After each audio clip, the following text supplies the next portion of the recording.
இலங்கையினுடைய பாடசாலை நேரத்தில் 30 நிமிடத்தை அதிகரிக்க போறாங்க. இன்றைய நாளில் இது தொடர்பான பலதரப்பட்ட விஷயங்கள் பேசப்பட்டிருக்கு. உங்களுக்கு தெரியும் 2026ஆம் ஆண்டிலிருந்து கல்வி சீர்திருத்தத்தில் 2 தரங்கள் உள்ளடக்கப்பட்டது. ஒன்று 1ஆம் தரம், அடுத்தது 6ஆம் ஆண்டு. இந்த 2 தரங்களுக்கு தான் கல்வி சீர்திருத்தம் நடக்க போகுது. அது தொடர்பாக ஒரு வீடியோவில் நான் உங்களுக்கு முழுமையா சொல்லியிருக்கேன்.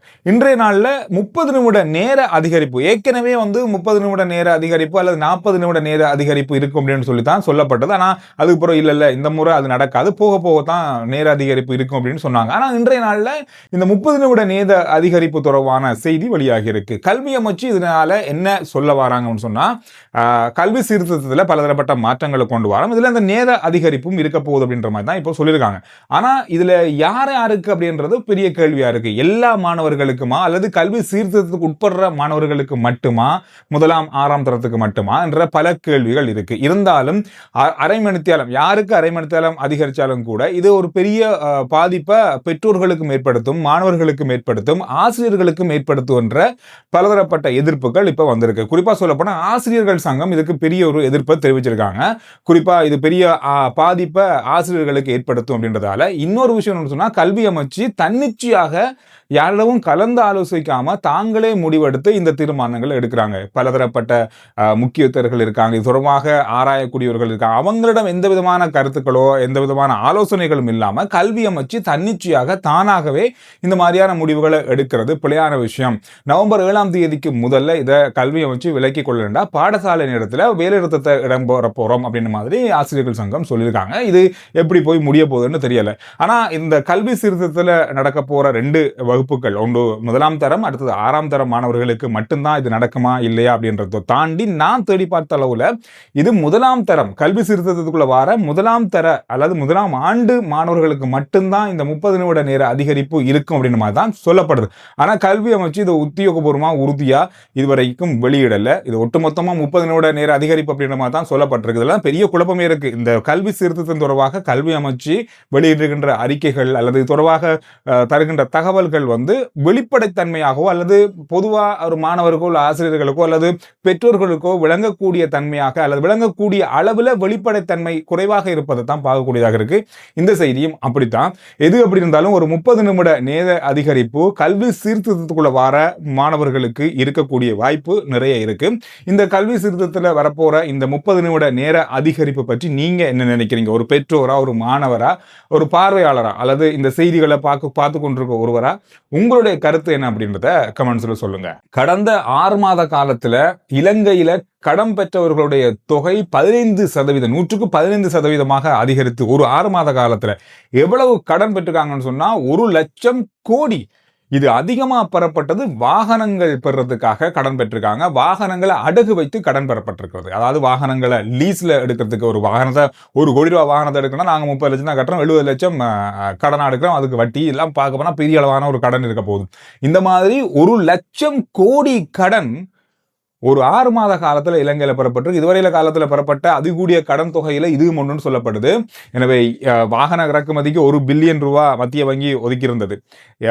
IMF இருந்து நாங்கள் இதுவரைக்கும் 2.9 பில்லியன் அமெரிக்க டாலர்களை கடனா வாங்கியிருக்கோம். ஆனா இந்த 6 மாத காலத்துல உள்நாட்டுல அந்த காசை கொண்டு உள்நாட்டு வங்கிகள்ல வச்சிருக்கு. அந்த வங்கிகள்ல இருந்து நாம 1 கோடி லட்சம் கடன் வாங்கியிருக்கோம். ஒரு 6 மாசத்துல எவ்வளவு பெரிய வேலையெல்லாம் நடந்திருக்கு, நம்மளால நடந்து கொண்டிருக்கு. இதெல்லாம் பெரிய அளவாக பார்க்கப்படுகின்ற விஷயங்கள். கடன் வாங்கி வாங்கி வாங்கி வாகனம் வாங்குறாங்க. ஆனால் இனி வருகின்ற நாட்களில் இந்த கடன் வாங்குற தொகையும் அல்லது வாகன விற்பனையில் பலதரப்பட்ட வீழ்ச்சியை ஏற்படுத்த வாய்ப்புகள் இருப்பதாக சொல்றாங்க. இது எங்க எப்படி இருக்க போகுதுன்னு தெரியாது, யாரும் கணிக்க முடியாது. ஆனால் இந்த அளவு கடன் வாங்கியிருக்கு அப்படின்றது கடனாளர்களுடைய எண்ணிக்கை இலங்கையில அதிகரிச்சு ஒரு 15% அதிகரித்திருக்கு அப்படின்றது ஒரு மிகப்பெரிய ஒரு விஷயமாக பார்க்கப்படுது. இந்த படகினுடைய புகைப்படத்தை இன்று நாள் முழுவதும் நீங்க பார்த்திருப்பீங்க செய்தித்தளங்களை, சமூக வலைத்தளங்கள். இது இன்று குற்றப்புலனாய்வு பிரிவால கைப்பற்றப்பட்ட படகு. இது இந்த படகுல தான் இஷாரா செவந்தி உள்ளிட்ட பாதாள உலகத்தைச் சேர்ந்த மிக முக்கியமானவர்கள் இலங்கை, அதாவது யாழ்ப்பாணத்திலிருந்து இந்தியாவுக்கு அழைத்துச் செல்லப்பட்ட படகு. இது 400 குதிரைகளுடைய பலம் கொண்ட என்ஜின் பொருத்தப்பட்ட படகு அப்படின்னு சொல்றாங்க. சின்ன ஒரு படகு மாதிரி இருக்கு, ஆனா இது பெரிய அளவான பவர் என்ஜின் கொண்ட பொருத்தப்பட்ட ஒரு படகு.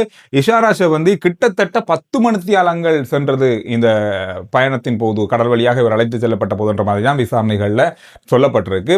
இது தொடர்பான மேலதிக விசாரணைகள், இந்த படகு தொடர்பான படகின் உரிமையாளர் ஏற்கனவே 2 பேர் தொடர்பாக கைது செய்யப்பட்டிருக்காங்க. ஏகப்பட்ட விஷயங்கள் இதில் இப்பொழுது பேசப்பட்டு வருது. கெஹல்பத்ர பத்மயனுடைய கையடக்க தொலைபேசியில் இருந்து எடுக்கப்பட்ட பலதரப்பட்ட ஆதாரங்கள், இலங்கையில ஒரு முக்கியமான 5 நடிகைகள் குறிப்பா அதோட மாடலிங் செய்கிறவர்கள் உள்ளிட்ட 5 பேருடைய தகவல்கள், புகைப்படங்கள் என்று பலதரப்பட்ட விஷயங்கள் இப்பொழுது ஆராயப்பட்டு வருகிறது. இலங்கை மிஸ் ஸ்ரீலங்கா அவங்களுடைய புகைப்படமும் அதில் இடம்பெற்றிருப்பதாகவும், வெளிநாடுகளில் கெஹல்பத்ர பத்மையோடு எடுக்கப்பட்ட புகைப்படங்களாக இருப்பதாகவும், 21ஆம் தேதி பியூமி குற்றப்புலனாய்வு பிரிவிடம் சென்று 2 மணித்தியால வாக்குமூலம் பெறப்பட்டிருந்தது. அவரும் துபாயில கெஹல்பத்ர பத்மையை ஒரு புதுவருஷ தினத்தில் என்று சந்தித்ததாகவும், அதோடவான புகைப்படங்கள் அவருடைய கையடக்க தொலைபேசியில் இருந்ததன் அடிப்படையில் தான் விசாரணை இடம்பெற்றதாக சொல்றாங்க. இது தொடர்பாக இன்னும் 5 நடிகைகள், மாடலிங் செய்கிறவர்கள் உள்ளிட்டவர்கள் இப்பொழுது விசாரணைக்கு உட்படுத்தப்படலாம் அப்படின்னு மாதிரி சொல்லப்படுது. இதோட இன்று 2 கைது நடவடிக்கை, நேற்று ஒன்று இன்று ஒன்று இடம்பெற்றிருக்கிறது. கொட்டாஞ்சேனையில ஒரு கைது நடவடிக்கை, ஒரு பெண் ஒருவர் கைது செய்யப்பட்டிருக்காங்க. வெளிநாட்டில் இருக்கிற பாதாள உலக அல்லது போதைப்பொருள் கடத்தல்காரர்களோடு சம்பந்தப்பட்ட 2 வங்கி கணக்குகளை இலங்கையில் திறந்து அவங்களுடைய பேர்ல அதை ஆப்ரேட் பண்ணியிருக்காங்க. பண பரிமாற்றங்கள் செய்யப்பட்டிருக்கிறது. யாருன்னே தெரியாதானே, அப்ப பெருசா இதுல பிடிபடாதுன்றதுக்காக வேறொரு பேர்ல ஒரு ஆளை வைத்துக்கொண்டு இந்த பணங்கள் பரிமாற்றப்பட்டிருக்கிறது. அதே போல மொரட்டுவையிலையும் ஒரு பெண் நேற்றைய நாளில் கைது செய்யப்பட்டிருக்காங்க. இவங்களும் பாரியளவான பணத்தை உள்நாட்டு வங்கி கணக்கில பரிவர்த்தனை செஞ்சிருக்காங்க, மாற்றம் செஞ்சிருக்காங்க. அங்கிருந்து வர பணத்தை இன்னொரு அக்கௌண்ட்டுக்கு மாத்துறது, இந்த மாதிரியான விஷயங்களை தன்னுடைய சொந்த கணக்கில் வச்சு செஞ்சிருக்காங்க. இதுவும் மிக முக்கியமான பாதாள உலக குழுக்களுடைய தலைவர்களுடைய பணங்கள் இது பரிவர்த்தனை செய்யப்பட்டிருப்பதாக விளக்கமறியலில் வைக்கப்பட்டு பலதரப்பட்ட விசாரணைகள் இவரிடமிருந்து எடுக்கப்பட்டு வருவதாக சொல்றாங்க. நம்ம இந்த விஷயங்கள் தான் இந்த நாளில் பார்க்கப்பட்ட செய்திகள். சுருக்கமாக பார்த்தாச்சு. RJ Chandru report YouTube channel, Facebook page, WhatsApp channel, இதெல்லாத்தையும் போல பண்ணுங்க. அடுத்த வீடியோவில் நான் உங்களை சந்திக்கிறேன்.